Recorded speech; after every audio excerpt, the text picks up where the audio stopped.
Let me introduce Lynda Deschambault. Well, Chirags told me about 45 minutes ago that I was going to speak, but that's okay because I have a lot to say about him, and in general, I have a problem speaking about some of the things that have gone down here in San Ramon over the last 4 years. So like Sue, I met Sue and Chirags around the same time because this guy is a real cutting edge climate champion. I run an organization called Contra Costa Climate Leaders, and I was a big fan of Greta Thunberg and what was happening on Fridays. I don't know if some of you know about that whole movement, but students around the planet were encouraged to sit out of school on Friday afternoons to support their future rather than go to school. And I heard that this was happening right here in San Ramon.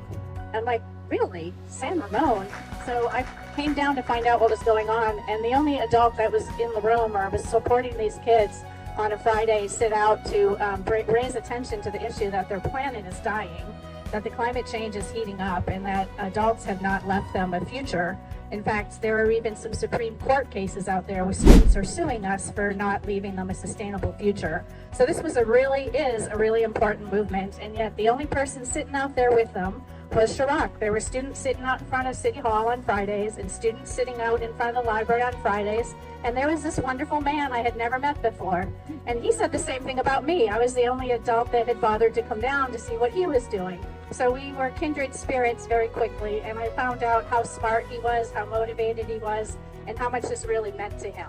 This was just not some, Friday afternoon movement for him. This is his life. And there's a lot of issues facing San Ramon and facing all of us with the planet. And unless we get to work and do something soon, we are facing a climate emergency.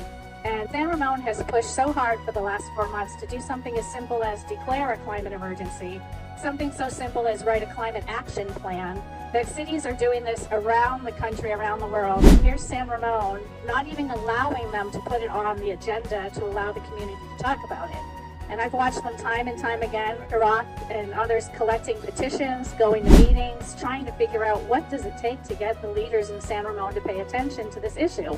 And he's just let it, and he's continued to go up to the next level, supporting candidates like me, supporting assemblywomen. He's got a project, Lead for Earth, that just focuses on people that are doing what he's doing, what others are doing, what I'm doing.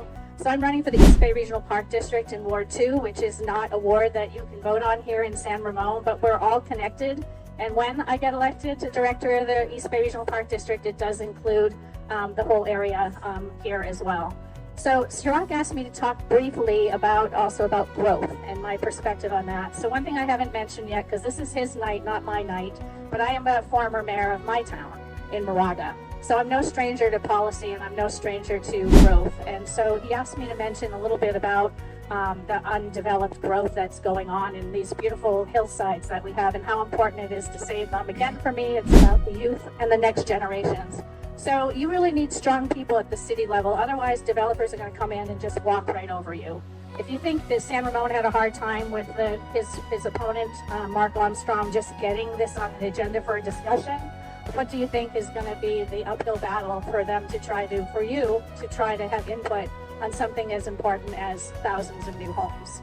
And I'm not opposed to growth. There's a big movement, and we need homes, and the youth need homes. And there's a new movement called the YIMBY movement, Yes in My Backyard. And I've decided I'm going to start the PIMBY movement, which is probably in my backyard. Because we need housing, but we need to do it right. So we've all heard the terms about smart growth and all of that. And so if we're going to build houses, they need to be infill and save the open spaces. If we're going to build houses, they need to be off the grid. They should be solar. They should be electrified. They should have what's called purple pipe. We are spending so much money cleaning up water that we just turn around and flush our toilets with it. So purple pipe is the way to build new houses that brings in gray water to flush your toilets that way.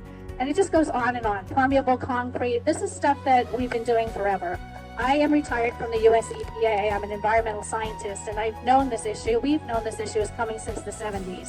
So why are we at this point? Who knows? Because of poor leadership. So we have a way to do smart development, smart growth, and right here you have someone who has stepped up. This is a volunteer position. My job in the Mayor of Moraga is a volunteer position. Running for the East Bay Regional Park District is a volunteer position. What's the saying? They say, if good people do nothing, then evil will flourish. So this is a good person here, and he's doing good work. and I really support him for what he's doing. So let's all get behind him and see if we can get some good changes for San Ramon. Yep.